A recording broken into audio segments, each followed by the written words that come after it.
Throughout my youth, Florida was changing. Developers were changing the coastline, dredging up new landscape for new development. Mosquito control was cutting all kinds of canals back and forth through Florida, trying to drain the swampland.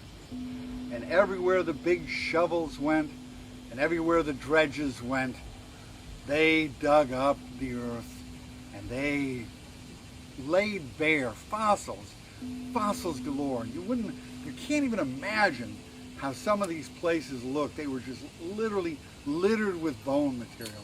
And as a kid, I'd go out there and I'd pick all that miracle stuff up, those stories from the past.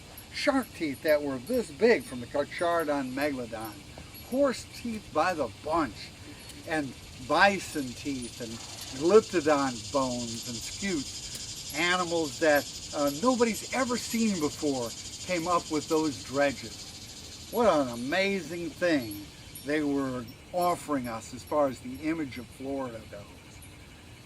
In that image, in that moment, one of the other things that was coming up, of course, was our ideas about the Florida natives, the people who originally lived here before we got here.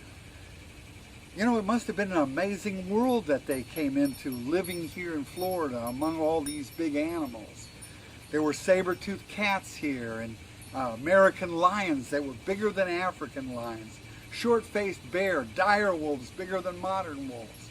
I mean, what an amazing world this was, a world of mammoths and mastodons.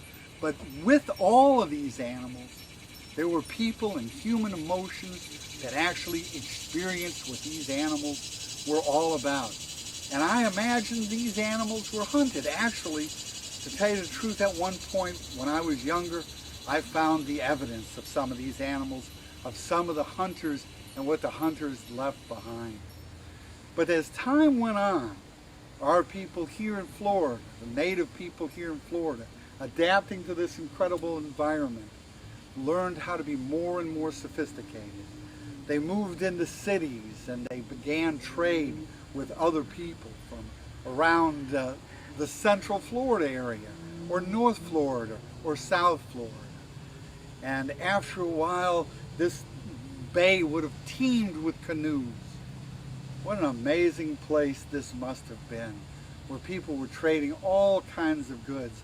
Goods that came down the Mississippi River, goods that came over from the Caribbean. And so when I think about this ancient culture and how it adapted to this environment, what I'm seeing is real people with all the qualities of real people, all the anger and the joy and the fascination that real people exhibit. And when I do a painting, I try to incorporate that in there. I try to figure out the kind of tools that they would have used and how the tools were built. And so, for me, this is what I really love to share.